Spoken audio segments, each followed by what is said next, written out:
বাংলাদেশ ছাড়ার আগে বাজে এক অভিজ্ঞতা নিয়ে গেলেন অ্যালেক্স হেলস। রংপুরের হয়ে একের পর এক জয়, নিজের সেঞ্চুরির সুখস্মৃতির বিপরীতে বরিশাল অধিনায়ক তামিম ইকবালের আচরণে বিরক্ত ও লজ্জিত হেলস। তামিম তাকে ব্যক্তিগত বিষয় নিয়ে আক্রমণ করেছেন এমন অভিযোগ করেছেন হেলস। সিলেট থেকে রেদওয়ান শোয়েবের রিপোর্ট। ম্যাচ শেষে আনন্দে মাতোয়ারা রংপুর রাইডার্স। অবিশ্বাস্য কীর্তি গড়া নুরুল হাসান সোহান সেই আনন্দের মধ্যমণি।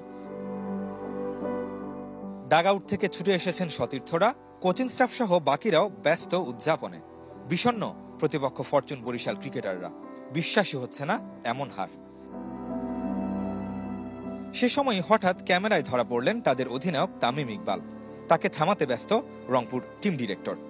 আরেকদিকে অ্যালেক্স হেলসকে থামাচ্ছেন শেখ মেহেদী। কি হয়েছিল সে সময় জানেন না নুরুল হাসান।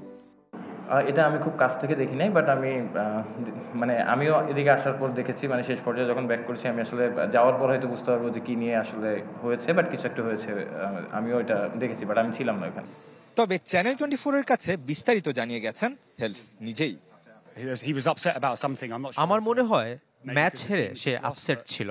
সে আমাকে এসে বলল, আমি কিছু বললে সেটা যেন সামনাসামনি বলি, অথচ তাকে আমি কিছুই বলিনি। ব্যক্তিগত আক্রমণ করায় তামিমের আচরণকে ভালোভাবে নেননি ইংলিশ ব্যাটার। আমি 2021 সালে বিয়ার খাওয়ার জন্য 21 দিনের জন্য নিষিদ্ধ হয়েছিলাম।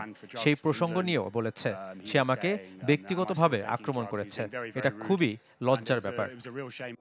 অবশ্য পুরো ঘটনাকে স্বাভাবিক বলছেন বরিশাল ম্যানেজার নাফিস ইকবাল। নিশ্চয়ই কিছু একটা বলা হয়েছে যেটা হয়তো রিঅ্যাকশন ছিল, বাট আমার মনে হয় তেমন কোনো সিরিয়াস কিছু না। IL T20 খেলতে হেলসের পরবর্তী গন্তব্য দুবাই। রেদওয়ান শোয়েব, চ্যানেল 24, সিলেট।